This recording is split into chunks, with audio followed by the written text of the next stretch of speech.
The trade deadline is coming up today. Patrick and I are breaking down our hypothetical teams that might trade for De'Aaron Fox, Jimmy Butler, and Zach LaVine. Also, I have a quick thought experiment about a certain team. Let's get into foul trouble. Let's go. Oh, it's my favorite time of the year, James. We're here. Just like pure slop season is upon us. And absolute chaos is rippling through the rumor mills of the NBA. How are you doing, my friend? I'm doing pretty good. I don't know if this is my favorite time of year. You know, I kind of like conference finals. It's probably my favorite part in the NBA calendar. But basketball is also fun. But come on, the drama, and I think flowers need to be given out, James. I want to say it was November when you said that the Kings should blow it up, which was before the Kings fired their coach, before they had a complete renaissance, and now they're completely parachuting from the Doug Christie renaissance. Yeah, I feel like the Kings are the most obvious this team is going nowhere team that we've had in a while. But, it's time. Now, Patrick, I don't know about you because it seems like you came up with specific trades. I kind of want more about what teams might trade for these guys. And I guess, does that mean you want to start with De'Aaron Fox? Yeah, let's start with De'Aaron Fox. I mean, I think he's clearly the number one asset on the market, right? I don't know. Fair to say? I don't know. Who's up there with him? All right, so apparently what is making teams hesitant to trade for De'Aaron is he's unwilling to sign an extension. That's the rumor that's been perping around. He doesn't want to sign an extension. So in light of him not wanting to sign an extension, and in light of him reverting back to a bad three-point shooter, is Zach LaVine, if he's going to play this well and be under contract, not a better asset? James, think about it. I don't know. I don't know about that. I mean, I know it's been a rough year shooting, but I think the idea of like acquiring a De'Aaron Fox, like he's shooting 32% from three right now, 46% overall field goal, which is a step back from where we've seen him in past years. But I think it's not really a step back. It's more like a step toward last year was the fluky good year. This is just a continuation of him being a bad three-point shooter. But I think the idea of acquiring a De'Aaron Fox, just like in a macro sense, is you're not acquiring him to be your number one option, most likely. I think it's like a Robin, a getting over the top for a certain team.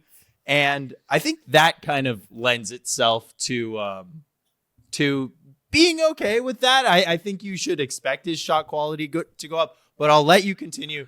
So the apprehension is definitely there, though. He's a Rich Paul client, a Clutch Sports client.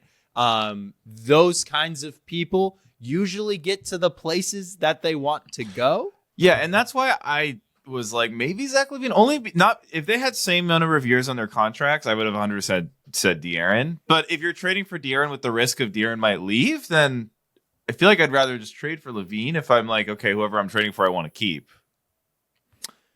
Yeah. I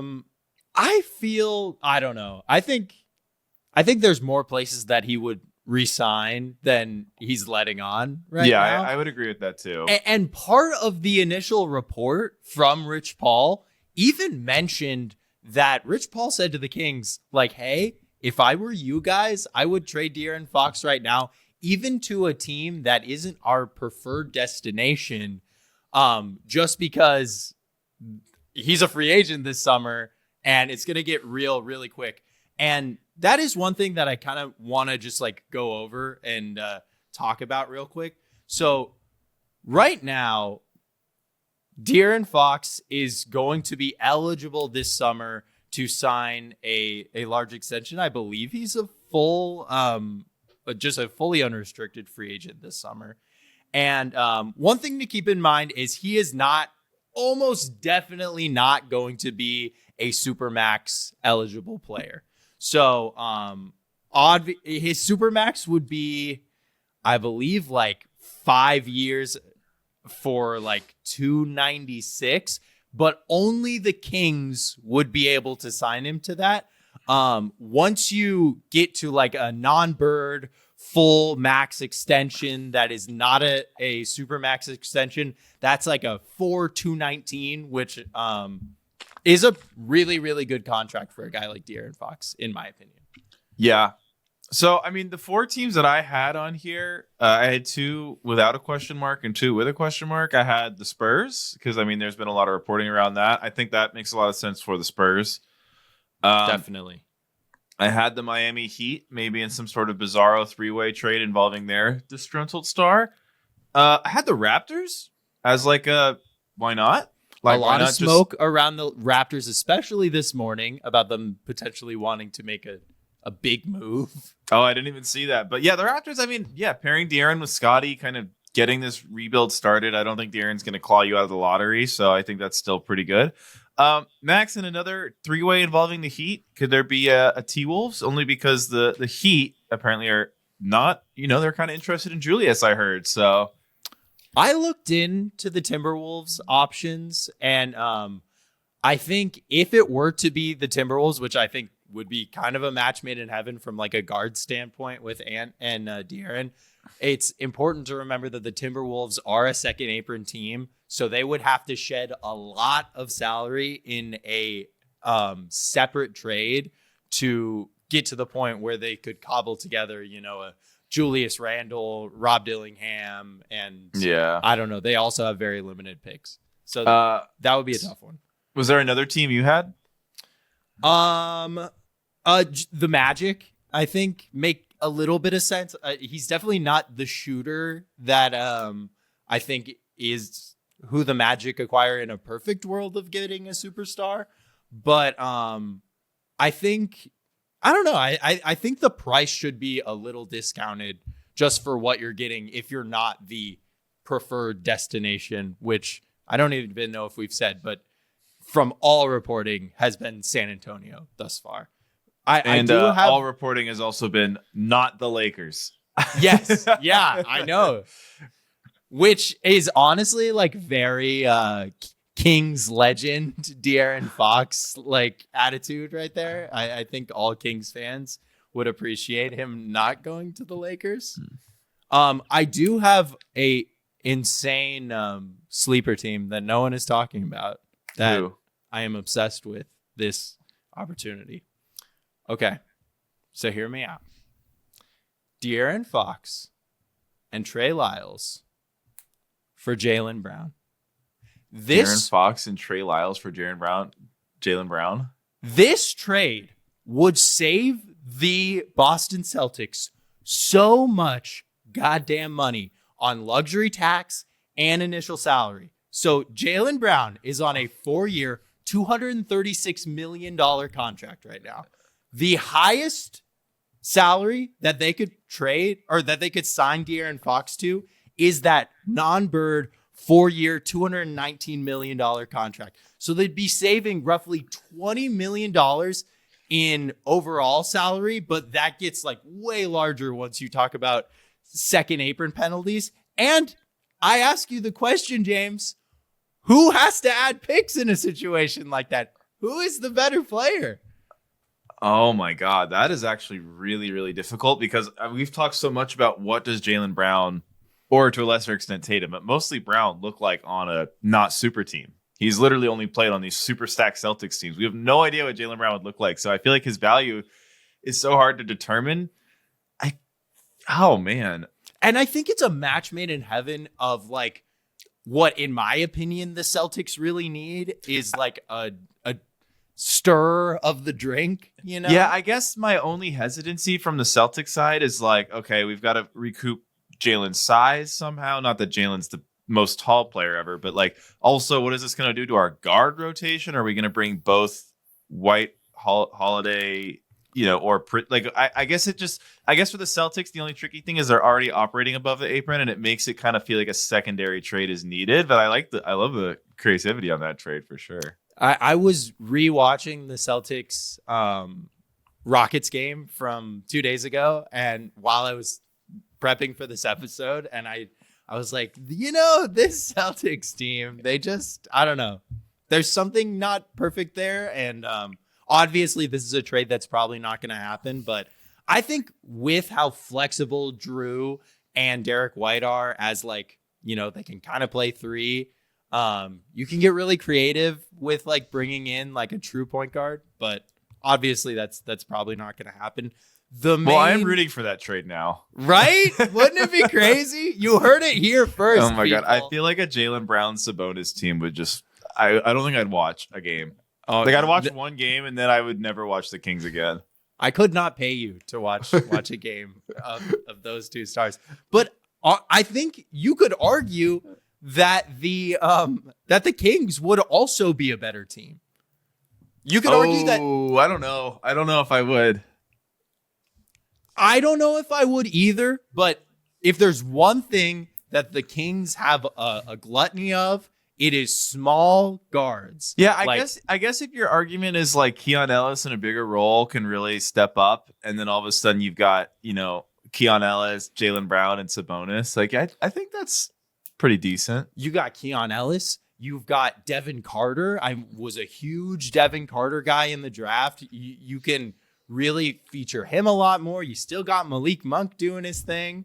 But I did come up with the 5-team mega deal that involves De'Aaron Fox going to Miami, Jimmy Butler going to the Suns. Do you want to hear all the teams that I've gotten? Of course. This one took me a while. So here's the general construction. It's Miami gets De'Aaron Fox and Zeke Naji. Obviously, they are actually the betting favorite to be De'Aaron Fox's next team.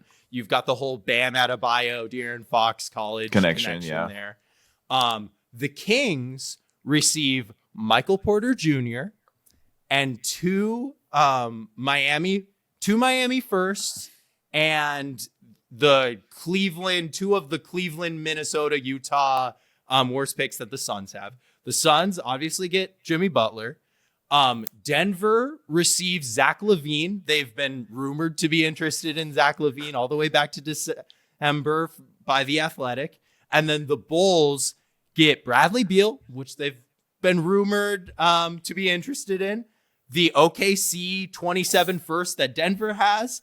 And another first from Phoenix that would become probably the 29th pick this year, as well as some seconds and whatnot. So you have all three of the big trade targets roped into one trade. You fit all the. Okay, this is impressive work. It's a legal trade too. This is impressive. That would be an amazing trade if it happened. Have we had a 5-way? I feel like we haven't had a official 5-way not like a beefy 5-way. Yeah, but I think definitely the number one team that I'm like, who wants more? I think in this is the Bulls. But also you can walk to your fans and say like, hey, we've got our tank commander in Bradley Beal, and we walked away with 2 first-round picks for a guy that we've been trying to trade for 3 years. Denver is like, hey, we only had to trade Michael Porter Jr. and 1 terrible first-round pick for Zach LaVine. And I think Miami is also, it changes the calculus that Jimmy Butler is not the best player in this trade. Because once that becomes true, then you no longer have to feed Miami picks. They're cool with the good player. Yeah, and everybody just keeps their foot down to the gas. Yeah. So I guess that's a good segue to Jimmy Butler's trade. I don't know what the hell's going on. Yeah. So there's been a reporting that Jimmy's value is just kind of tanking given his actions, and the Heat are going to be a lot more willing to take a bad trade. Now, here's what's really interesting with Jimmy. He's 35 years old and he was only averaging 17, 5, and 5, but advanced stats wise, it's a lot of the same Jimmy Butler, where it's advanced stats are pretty suggestive that if he bumps up his usage, he can pretty easily be pretty damn good again. He's 95th percentile in points of shot attempts. He's always one of these guys. So I think it is a really risky trade for any of these teams. Absolutely. Especially with how he has acted over the last 3 weeks. He's been suspended 3 times for a reason. Yeah, I think whoever's trading for him, because I saw Jimmy say, whatever I land with, I want to be my last team. I feel like whoever trades him should just be like, look, we're going to trade him under the assumption we get him for this year and this year only, and we're not going to pay you more than that. That's how I'd operate. I mean, I think any team that is not the Phoenix Suns has to operate like that just because he's so erratic. Yeah, so the 5 teams I wrote were the Suns, obviously, because they keep going at it. The Nuggets the Timberwolves, because apparently Miami is interested in Randall, and I saw there's some Timberwolves smoke. Max, you're saying no, you don't want the Jimmy. We want to run it back with Jimmy in Minnesota. Like, there's no cat this time. I mean, I guess I don't. I mean, sure. Is it maybe he'll be the same as Randall? Like, he'll be better than Randall. He'll be better than Randall. If he shoots, but he, as you've noted many times on this podcast, he doesn't like to shoot the ball anymore. Well, Max, on worse than not wanting to shoot overall, he only, when I was looking at his advanced stats, he only shoots 11% of his shots are threes. Yeah. So of his few shots, even fewer are threes. I don't think Jimmy Butler is going to fix what's going on in Minnesota right now. I'm sorry. Hey, well, whatever's going on in Minnesota is better than what's going on in Phoenix. You guys are one ahead in the standings. Oh, boy. Hey, that's going to change after a half game, my friend. Playing tonight. Okay, so I also had the Nuggets just because I feel like it makes a lot of sense for the Nuggets if they really do want to move off Porter Jr. long term. And like Jimmy Butler is just, even this version of Jimmy Butler is a better player than Porter Jr. My only worry is now you're taking away this super tall player who shoots threes and replacing him with a better player, but one that maybe doesn't fit the overall mold of the team. I get that. I get it with the Nuggets, but I think from what we've heard, the Heat are interested in. I don't know if the Nuggets really can supply that. Yeah. We've heard we want short-term contracts and we want like potentially picks tacked onto that, and like obviously Michael Porter Jr. has two more years left on his contract. You would have to get Zeke Naji involved as well, who is honestly one of like a really bad contract for the Nuggets. He has 3 years left at almost $9 million, and he's pretty much unplayable. And there would have to be another contract in there, and the Nuggets really do not have picks at their disposal. So I think that one it could happen. I think that would be kind of constructed if it were to happen, like we've seen the fake Suns Jimmy Butler trades. I think it would be like get Michael Porter Jr. somewhere else, cash in those assets for Jimmy Butler. But keep cooking. The other team, my surprise team, the Pacers. I mean, they are pretty all in. And if the price is low, I don't hate that. Yeah, if the price is right, like I feel like Jimmy Butler kind of fits the Andrew Nembhard like kind of mold of their like shooting guard Aaron wing Nesmith rotation, and obviously those guys are a lot younger. Obviously, none of them are as good as Jimmy, and probably never will be as good as even this version of Jimmy. But I don't know, like it's just like, do you really want to give up on any of those guys to make this one season happen with how good Cleveland's looked, how good OKC's looked, and obviously Boston could just turn it up? The team that I don't get, but I saw this morning that it seems like they're back in it because it just seems like Jimmy said no right away, like even 2 months ago, was Memphis. I just feel like Memphis is like the perfect team for Jimmy. Yeah, I totally agree that, and I don't understand why he has been so adamant against Memphis, but I totally agree with you. Yeah, it might just be like, I hate to say it, Memphis fans, but the city itself might not just be the place he wants to live. And let's not cap. It might be Ja Morant. Yeah, it might be Ja Morant, which is also a Jimmy thing. I feel like Jimmy's beefed with half of the young superstars in the league pretty hard. So it could be a Ja thing. But I mean, I saw again, Memphis is really toying with it. And apparently Memphis is like, if we lose him this offseason, so be it. My worry, though, if I'm Memphis, is like, what if you trade for him and he's just like, fuck it, I'm not going to show up. Yeah. Which, like, every time we have one of these trade discussions, we hear things like that and it never ends up happening. But I feel like we also haven't had a superstar situation of like a player of Jimmy's caliber acting like a Ben Simmons we haven't seen, I feel like, before. Yeah. And I mean, I think there's like an honest question to ask if you're the Grizzlies. It's like the amount of salary that we have to send out to get Jimmy Butler. Like, how much better does it make us materially? Because you're going to have to trade Marcus Smart, Brandon Clark, and then probably one more guy if that's a Luke Kennard or a Conchar and another contract. This team is built around their depth, and I think you considerably lose that when you trade for Jimmy Butler. I guess for Memphis, I would argue though in the playoffs, depth will matter a smidge less, and you can always stagger Jimmy and Ja's minutes in the playoffs. Yeah, which will make it probably better in a playoff setting than having like a Marcus Smart.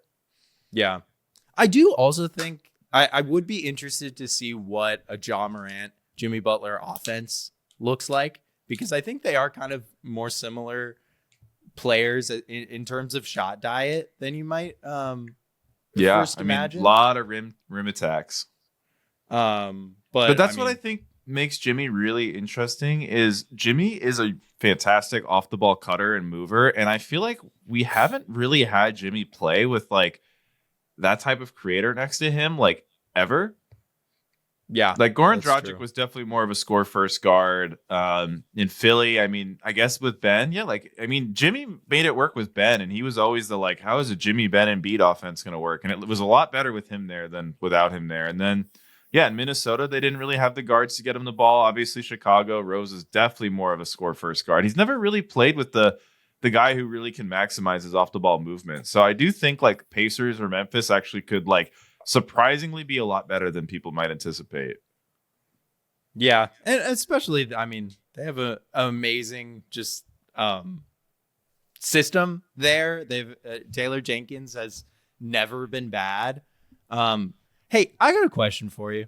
How long until the Lakers, like how low does the price have to get until the Lakers insert themselves in this conversation? Well, so can the Lakers get inside the Jimmy conversation after the DFS trade? Is it still a possibility? I mean, I didn't look too deep. Quite a few contracts going in. Like we talk all the time about how like 5-for-1s get weird. I think it's kind of like if you're down to trade Reeves, you can do it. And I wouldn't add any picks after that, obviously. If you're not down to trade Reeves, you probably can't. But yeah, I think the Lakers might be stuck there. I think the Lakers are just going to try to add a big at this point. Well, they better, because Anthony Davis is quite upset. I'm very interested by that situation. I don't know. I just feel like the Lakers are going to be this team where it's like 4-game losing streak, 4-game winning streak. It seems like that's the kind of team they're going to be this year. Yeah, I mean, doesn't even matter who the 4 teams are that they play during either of the streaks. That's 5 through 12 in the West right now. They're Hawks West. Yeah. It will be interesting to see how they deal with this Anthony Davis injury.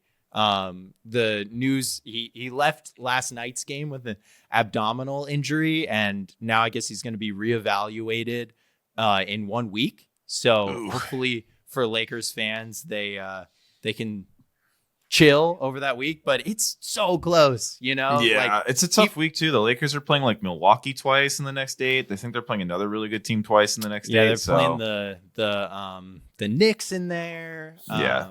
Tough stretch. Yeah. But hey, their next game is against the Wizards. Okay. So there's always that. And I guess final player is Zach LaVine, who obviously Lakers has been a thing for him. I put Memphis too for Zach LaVine. I just feel like though, from all the reporting I've heard about Memphis, is why they're intrigued by a Jimmy trade is like they want to open up cap space this summer, which means LaVine's obviously not going to get that done because he has a lot of years remaining on his deal. I feel like Zach LaVine is a criminally underrated asset. Yes, I do agree with that. 56% from 2, 45% from 3. He's averaging 24, 5, and 4.5 assists. Like this is a high volume, high efficiency, uber athletic guy with an amazing 3-point shot. Like just seems like if a team has a primary creator, he's going to be an amazing fit next to that player. Yeah, he makes a lot of money though. He does. It's hard to meet $43 million in the trade machine when you're trying to put stuff together. But I mean, all the teams that have been rumored with him are like, you've got Milwaukee in there, you've got Miami. I will say, I think earlier this week, Phoenix rumors came out. I think that's bullshit. I do not see, even if the Jimmy Butler stuff falls apart and the Bulls were for some reason still interested in Beal, I don't see a 1-for-1 Beal for LaVine trade being feasible. Patrick, can I make a like Zach LaVine is maybe way better than we all think case real quick that is maybe half thought out? Please. He's playing with Baby Cat in Minnesota, and then he's playing with Vooch. Is he the worst defender, or is he just never played with a good defensive infrastructure? And the 1 4-month stretch he had it, their team defense was good and he looked awesome. The thing that I can never get out of my head with Zach LaVine is how good he looked on defense in the Tokyo Olympics. I thought he had real moments there where it's like, you see this guy, he's long, he's athletic. I think at this point in his career, he's pretty like stocky, or at least much more than when he came into the league. I don't think that's a crazy what if. I would be willing to gamble on that. Yeah, I just feel like the problem with him is just the contract. He's just getting paid. Like, what is the exact figure he's getting paid? 43. 43. Like, if he was being paid 32 or 35, I think teams would be jumping all over this. Yeah, and I think the scary thing now, weirdly, is he's been so good this year, and he only has 2 years left on his contract. If he continues this, like, I don't know what the realistic ceiling for a Zach LaVine team is, but I know you don't want to be paying him $65 million a year. Well, that's the nice thing is you can let him just ride this out. If Denver could get Zach LaVine, I mean, yeah, Denver with his is athleticism the team and his shooting, like if they could replace Porter Jr. with him, I think they'd be over the moon. That's why my mega deal. That's why it's just so That's why it's there. Yeah, I think it's a possibility. What do you think about Golden State for LaVine? I'm with Curry. They shouldn't blow it up. The goal. I think Golden State doesn't have a strong enough foundation to add a star player and assume the team will just be good. I just don't. I've never liked their roster from day one. Hey, Wiggins and LaVine reunited? No. I don't think I'm into it. cap-wise we could make that happen, but yeah, I mean that would make all NBA fans' hearts flutter to see the two of them reunited. Patrick, what about this? LaVine to the Spurs. Spurs signed De'Aaron in free agency. Dude, I like it. I spent a long time last night figuring out a never gonna happen trade where the Spurs acquire both Zion and De'Aaron Fox. You know what we didn't even talk about with the Spurs? Do you know their pick situation right now? I don't. I'm not the most familiar with it. They have 8 tradable first-round picks that they don't own. And then they also own every single one of their own picks, as well as 2 picks that for this season that might not convey, but that they could also potentially trade those. The 2 picks that might not convey is the Chicago protected 11 through 30 pick. So if Chicago's pick is top 10, they will get it. If not, it will roll over. And then a Charlotte protected. How is this protect? They have 2 picks that might not convey, but that's like 8 plus 6. That's 15, 16, 17 first round picks that they could play around with right now. Wow. Yeah. I mean, the Spurs are in a great spot. It's really just like the only big contracts. Wemby has a bigger contract, even though he's a rookie, because he was the first overall pick. And then obviously Vassell had his extension. And then, yeah, I mean, Keldon Johnson, I think, isn't expiring. Or maybe he's got 1 more year on a deal. 2 years. 2 more. I think he's around 18 per. But yeah, they have a pretty clean cap sheet. This is something I wanted to talk to you about, though. is now the time for San Antonio to start cashing in these chips? I mean, as opposed to what, this summer? This summer or just in the future? Because, you look at the standings and it's still like there's no guarantees there for the Spurs, I think, no matter who you bring in the door. Well, I will say this. If the Kings trade De'Aaron for a not win now guy and the Spurs make a move, I'd feel really confident being like, we can pass the Warriors and Kings in the standings. Yeah, I probably would too. But like, is that, I don't know. Like, is that what you should do? Is that what you should do? Or do you just roll the dice and say, like, he wants to come here anyways. Let's just wait until the summer, try to keep our first round pick equity. And then you can do that kind of thing where... Yeah, I feel like the Spurs... I agree. I almost feel like the Spurs should just keep all the draft picks because the one thing that you don't want to have happen to you is like a Maverick situation where you're so good and you don't have a lot of picks and the picks you do have are so bad. Because at least with the Spurs, like if things break right and all of a sudden maybe one year you get the 10th overall pick when you're the 4 seed and you can kind of keep supplanting the team with cheap, good talent around Victor. That's like how you can achieve that, 15-year run instead of like a 4-year window that has to collapse for 3 years, then comes back for another 4-year window. And I kind of feel like you still have Vassell under contract. That's one guy I would not trade in any version of a De'Aaron Fox deal because I don't think you have to.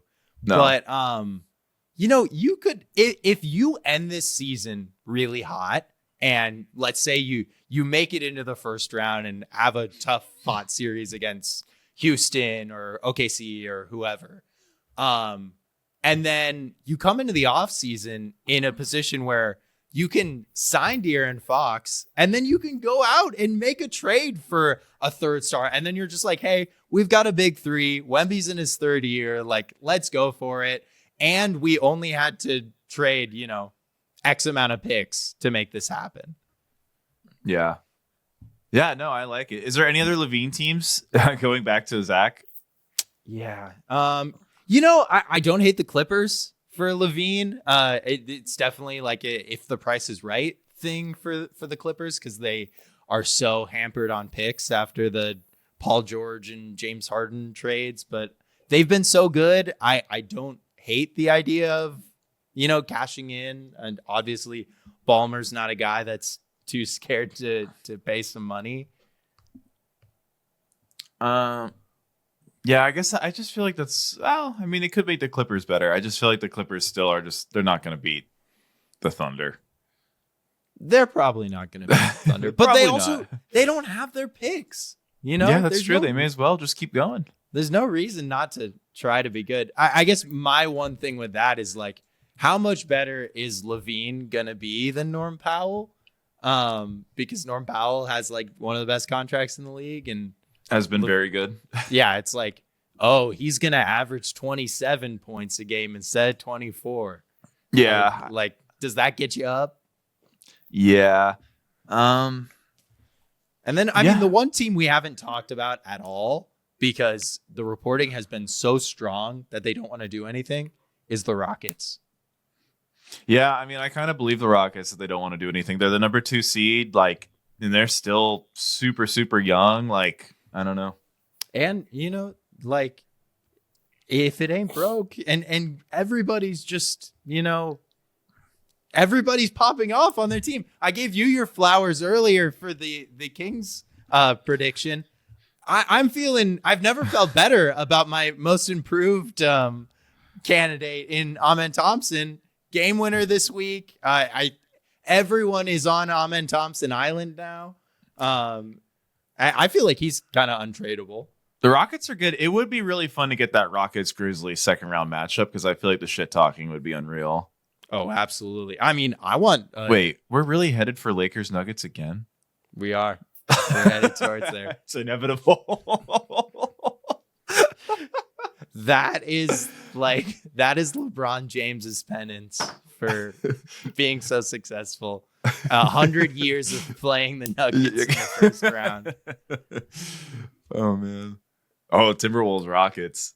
That's what I was going to say. Like that would be a spicy meatball right there. I might pick the T-Wolves. Ooh. Yeah, I don't know. And I don't know. It would be interesting to see if they can trade Julius before the trade deadline. Yeah. Okay. I guess one thing I want to talk about, because I just was thinking about it. Patrick, the Atlanta Hawks. Not a trade, just like a hypothetical. This morning, Jalen Johnson out for the season. I don't know if you saw that. It honestly doesn't change anything I'm about to say. Okay, great. Not to diminish Jalen Johnson, but truly. The Hawks are 22-25. They missed the playoffs last year. They took Boston to Game 6 the year prior. This year, their losses include the Wizards twice, Toronto twice, Phoenix, while Phoenix was struggling a little bit. Their wins include Boston, Cleveland, Milwaukee, Lakers, and the Knicks. Could the Hawks, if you simulated an NBA season 100 times, win the title like 5 times? Just playing this. If everything's perfect. Like this, the high variance basketball they play where they can beat anyone but lose to anyone. Like theoretically, could they win the title with this team construction?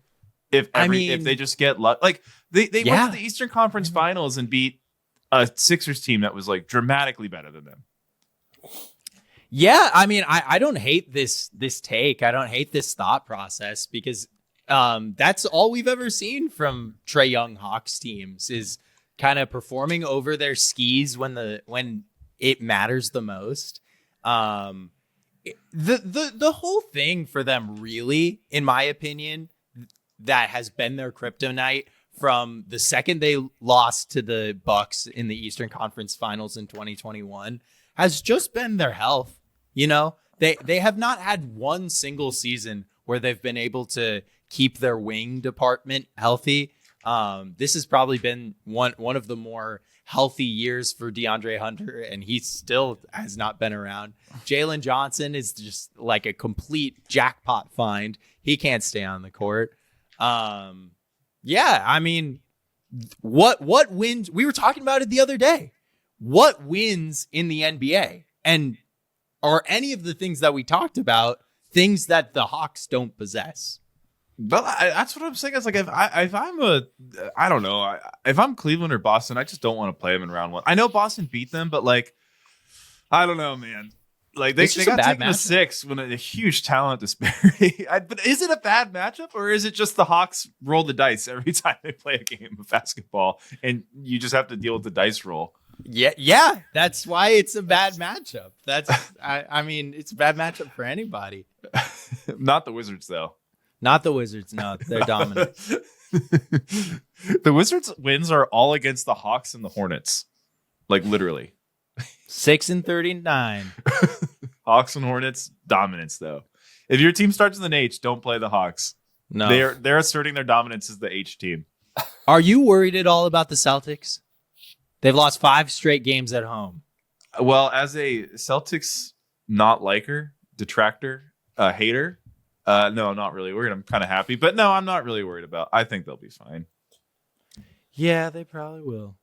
But New York, they're knocking at the door for the 2 seed. They're ready. I guess in a world, Celtics really are about to lose the 2 seed. They're Knicks are 1 game back of the 2 seed.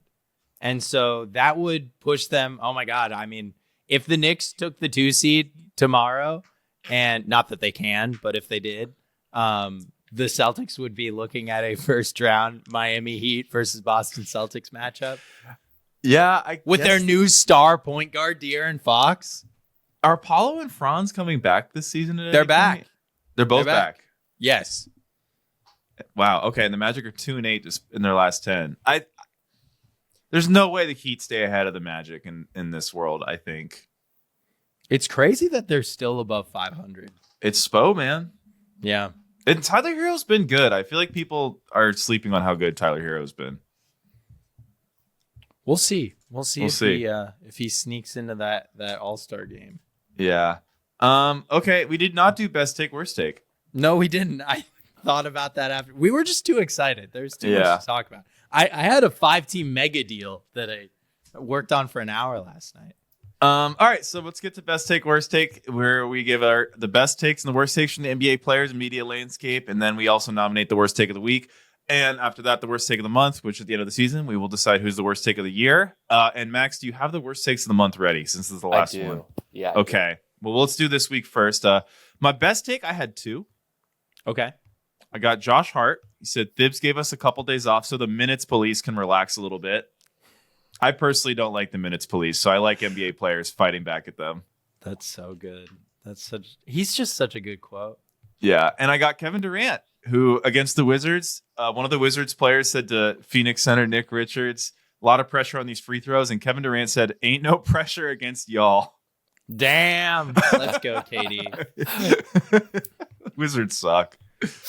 I'm realizing that I didn't pull a best take, but I will adopt your Kevin Durant one. Yeah. What did you have for your worst take of the week? I feel like I know what you had, and it is also a Washington Lizards quote. Oh, I think I remember seeing that earlier in the week, but when I was rounding up the takes this morning, I didn't remember it and didn't put it. No, I woke up this morning and I had a really weird dream last night where I was at a roundtable discussion and everyone was like, you got to chill on Westbrook, man. You got to stop being so mean to Westbrook. So I found this take that involves Westbrook for worst take. And I was like, man, I gotta chill on Westbrook. I got to find something nicer to Westbrook, but I couldn't find it because I didn't remember the Wizards take. So I'm giving my worst take to Nikola Jokic. Oh, what did Jokic say? On Westbrook, Jokic, I think people and teams from his past misunderstood him and didn't give him the opportunity to be who he is. Airballing every shot under the sun is nothing to do with people not understanding him or giving him. They gave him the opportunity to shoot whatever shot he wanted. He missed the whole backboard many, many times as a Laker and a Clipper. Yeah, I don't think it's that people didn't understand Russell Westbrook. I think people just don't understand the game of basketball in the savant way that you do, Nikola Jokic. I think people don't understand why he's like missing the backboard on like a 10-foot fadeaway. They're like how? It's like missing the ocean when you're skipping rocks. Like how? He's got a lot going on. Okay. Yeah, he's got a lot I'm gonna chill on the Westbrook hate. You know what? I will say this. The Thunder's most played Westbrook lineup is like plus 20 right now. It's killing it. There we go. Okay, so the quote that I was referencing earlier was Jordan Poole. And he said he believes he should make the All-Star game this season after having a breakout year. I definitely think I'm an All-Star. I play at an All-Star level. A lot of it can be political or situational, but performance-wise, I think that I'm an all-star. Unfortunately, Jordan Poole, the number one most important stat in all of basketball continues to be wins. And as we were talking about before, the Wizards have 6 wins on the season. I think they're going to break the record for losses, man. I think that they farmed some early season wins against the Hornets and Hawks, and that's it. It's over after that. Not to mention that Jordan Poole he's shooting a career high 40% from 3, but he's still only shooting 42% from the field and is a gross negative on defense. Yeah, Jordan Poole sucks. I'm just going to say it. My other consideration for worst take of the week was Kendrick Perkins, who said that Steph Curry is the only superstar in the league that doesn't have a certified number 2, which just is like blatantly not true. I just off the top of my head, I thought of Anthony Edwards and Victor Wembanyama. Neither one of them have a certified number 2. And I would actually personally argue that Steph Curry's number 2 is better than both of theirs. But my worst take nominee goes to Jordan Poole. Jordan Poole's is the cleanest quote. The like, I should be an all-star. Yeah, just the unbridled confidence. All right, Max. Who do you think? I gotta give it to my man Jay Poole. Like that's I mean, look, champion. Draymond Poole punched Poole, right? Yeah. Yes, he did. I'm starting to see why. Just kidding. I do not defend Draymond's assault. Max wants to punch you, Jordan Poole. So do most Wizards fans. Nah, he just annoys me. He annoys me too. I don't like it. All right, So what were the worst takes of the month? That's a pretty solid one right there, the Jordan Poole one. Yeah. So we've got two other ones since we were a late start this year, but Isaiah Collier's 8-second violation was after refusing to pass the ball. Yeah, that was rough. And then the other one was Paul George saying we could have done something in Detroit, referencing him, Drummond, and Reggie's Reggie Jackson. Big three opportunity. Three. Yeah. I low-key feel like the Collier is the worst take of the month, given the repercussions of it, but I feel like it's not really a take as much of a horrible basketball play. Yeah. So, it doesn't really vibe with the other takes. Yeah, I don't know. It might be Jordan Poole. I don't know. I think it might be Paul George. Yeah, the Paul George one is pretty bad. I don't know. You know what? I actually am gonna vote for Jordan Poole. I think it's clean and it is like more delusional because I think Paul George was just flat out lying to get people to like him. Which who among us hasn't? Well, you know what? What year was that Paul George take? That was this like 2 weeks ago. Yeah. No, I know, but like, what year is he referencing that they would have been a good team? It was when he was in Indiana, I believe. So before he got traded, what was that? 2017? All right. You know what? I'll give it to Jordan Poole because you know what? Paul George is right. Back then, Indiana era Paul George, any team with Paul George would have been a good team. Maybe he wasn't true. complimenting Drummond and Reggie. He was just like, you guys remember how like I was like the 7th best player in the league back then? Like every team I was on kicked ass. That is true. That is true. He was helping make Roy Hibbert a superstar. Yeah. Okay, I'll give it to Jordan Poole. Jordan Poole, worst take of January for saying he should be an all-star. There we go. All right, let's get to hot streak shooting slump. Now, this is a little bit of a shooting slump for all of us because this is Max's last episode. Yeah, this is true. Max is going on to bigger and better things. We love him. We will always love him. So give him love in the comments. And we'll be rooting for the Timberwolves for him.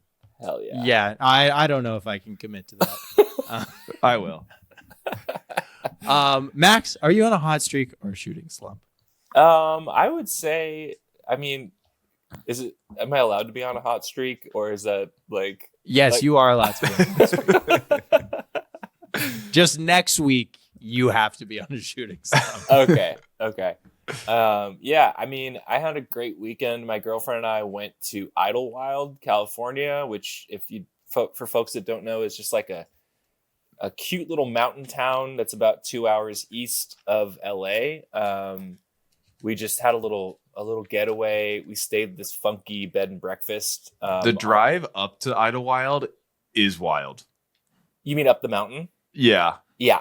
It is a crazy drive. Yeah. Is it one of those like drives up a mountain where there's like no railing or anything? You're just kind of hugging the side of the mountain. There's a railing. I don't know if I can live that no railing lifestyle. I'm gonna be honest with you. I can't. I'm not built for that.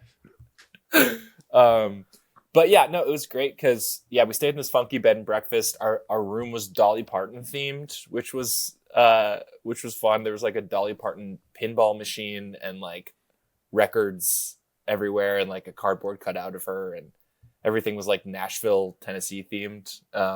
It was cool. Of course. The night that we got there was when the rain hit LA, and since we were up in elevation, we got snow. So like we woke up in the morning and everything was covered in like 3 inches of snow.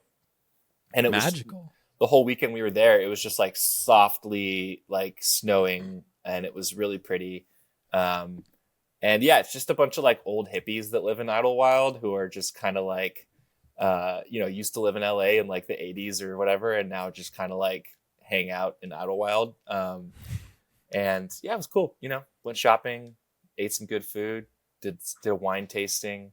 It was great. And then as James mentioned, this is my last week. I have a new gig. And I unfortunately don't have time to produce Foul Trouble anymore, which is sad. But yeah, it's been a great like year and a half or Roughly, so. Yeah. I appreciate you guys giving me the opportunity to talk about the Timberwolves, because I don't get as much of that opportunity in my day-to-day life, and it was really special getting to watch them just absolutely destroy the Phoenix Suns in the playoffs. That was great. That was something that happened. Yeah, I can't deny that. No, but I will still be, firing off my ill-advised takes to you guys over text message every now and then. Hey, anytime you have something you want us to unload on the pod, Max, we will be your mouthpiece. Thank you so much. Max, final question. What were your thoughts on the Gobert near death? I missed Horngate, if you will. So if you guys don't know what James is talking about, because somehow I missed this too. It was not like they didn't post it on like House of Highlights, I guess, because it's not worthy. But yeah, last 2 nights ago, or was it last night? One of the two. Yeah, the Wolves played the Hawks, and a piece of the jumbotron like fell and nearly hit Gobert. Like a giant metal horn fell off Jumbo. It would have killed him if it hit him. Yeah. So my first thought is like, we need to put some money into Target Center. We need some this offseason. We need to rebuild. How does that affect the cap if you're killed via horn? We need this A-Rod Mark Lowry deal to just cement, because we need to get some money into the Target Center fast. I don't know if that's gonna get you the money you need. Is Mark Lowry related to Jeff Lowry? I don't know. I don't know. Probably. Second thought is, I'm glad that Gobert's reflexes are intact and that he was able to dodge in time. Third thought is, was that some sort of act of God? Was that the basketball gods trying to intervene in this season and get things back on track? I don't know. What if this starts becoming a trend? Like, God is like, I've hated this season. Yeah. I gotta start writing stuff down on you guys. This motherfucker was laughing at my plague I set upon the world. I'm a fixed Timberwolves.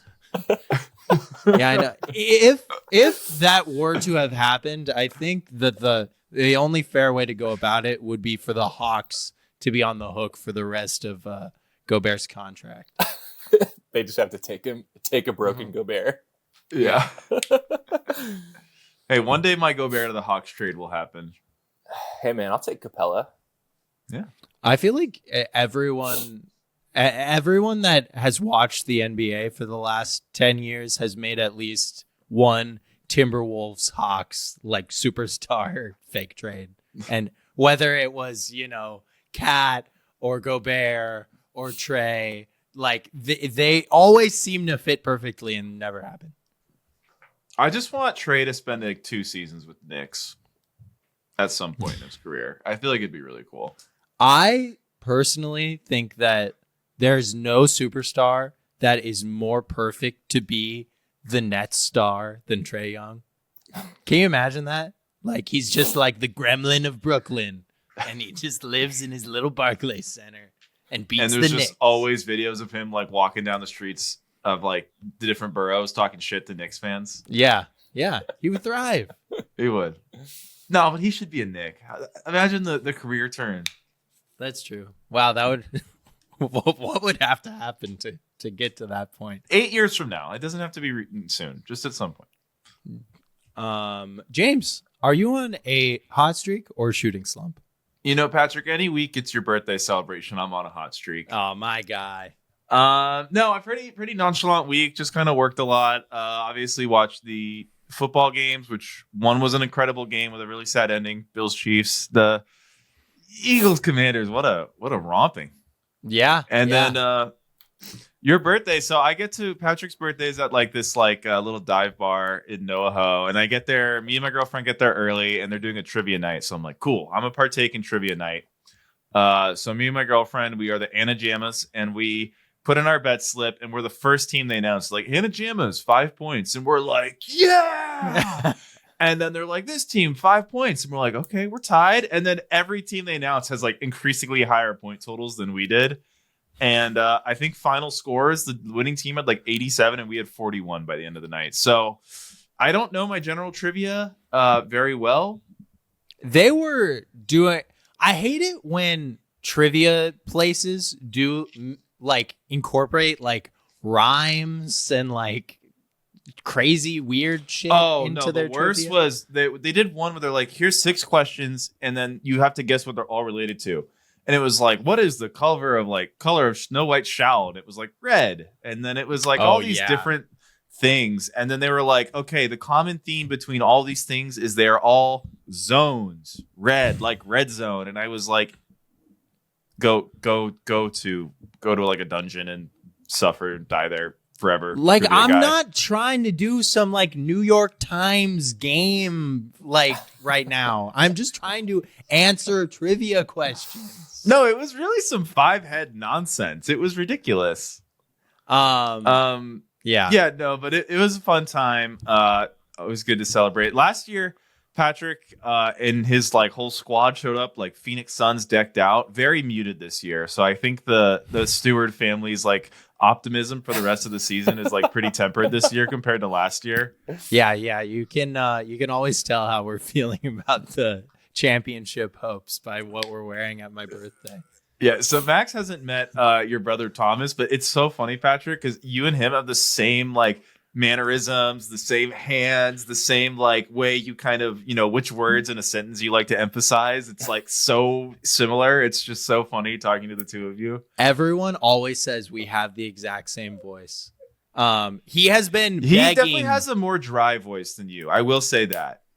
I would say like your voices are similar, but his definitely, it's like almost like one of you has a filter of the other one.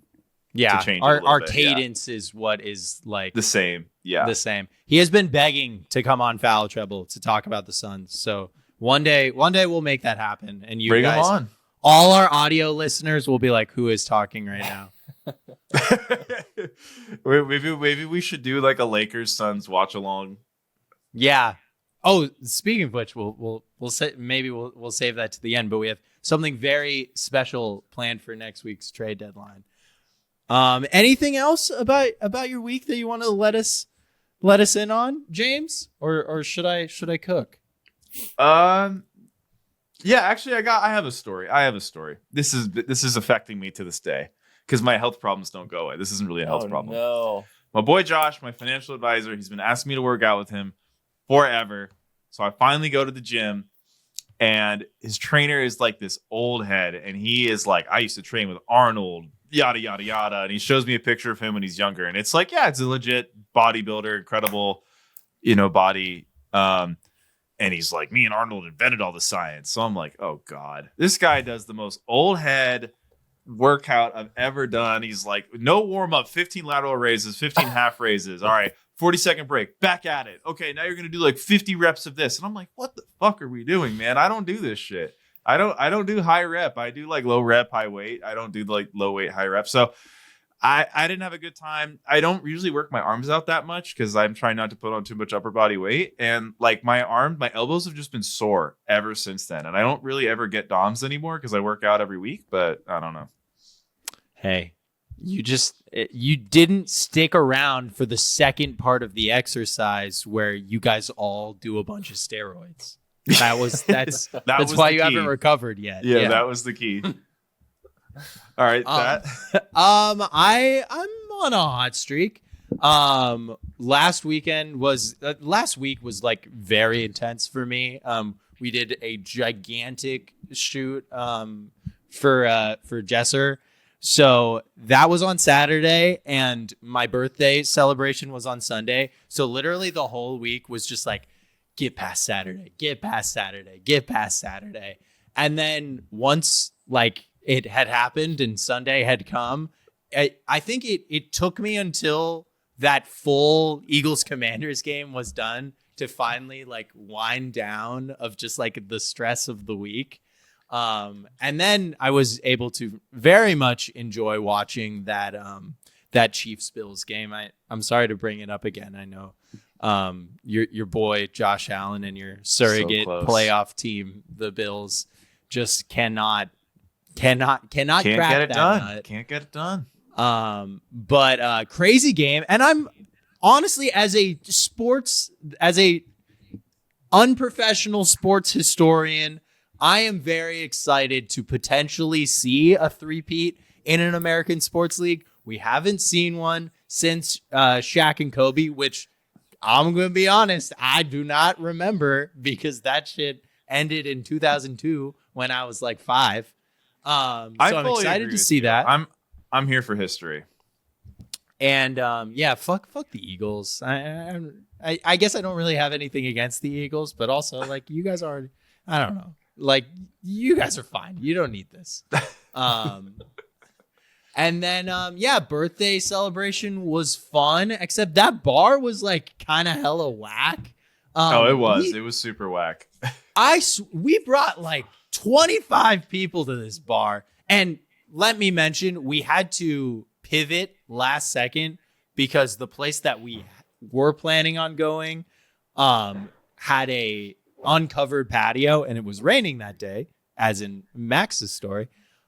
So we kind of pivoted last second, and so we brought all these people to this one random bar that we had never been to, and we were kind of congregating at the bar because there weren't like a lot of tables, and the security guard was losing his goddamn mind because we were filling up like the walkway a little too much for his liking. So he was like, hey, I'm going to kick you guys out if I have to like talk to you at all anymore. So then we had to like kind of do another company move to another bar. I don't know. It was very disjointed, but it was very fun. I felt very, very loved. And yeah, it was just a really great way to finish a very intense but rewarding week.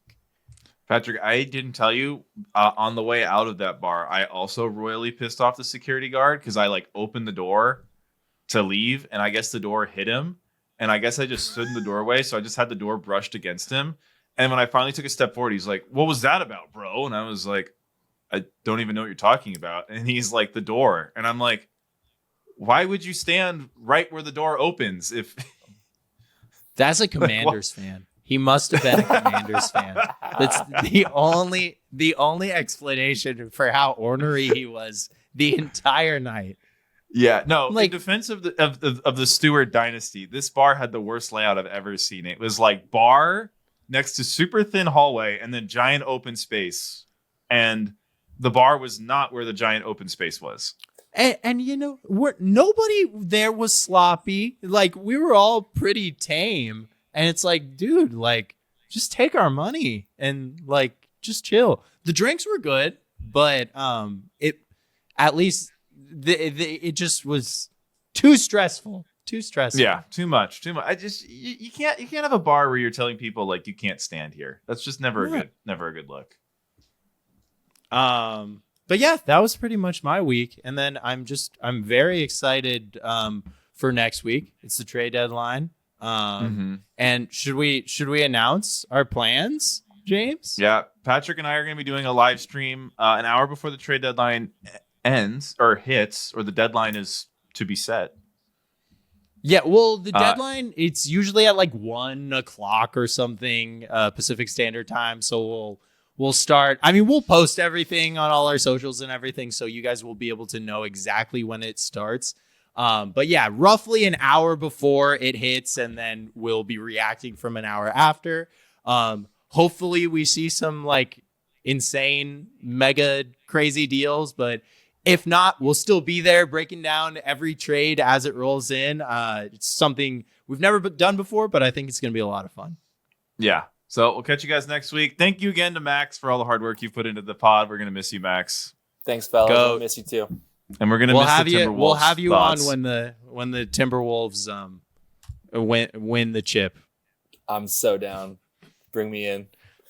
or when the Suns sweep the Timberwolves. Then I really think I'm which- going to pick Timberwolves over Rockets, man, if it's 7-2. We'll see what happens. I don't know. My guy, I'm We'll in. see. All right. Have a great week, everybody. Peace.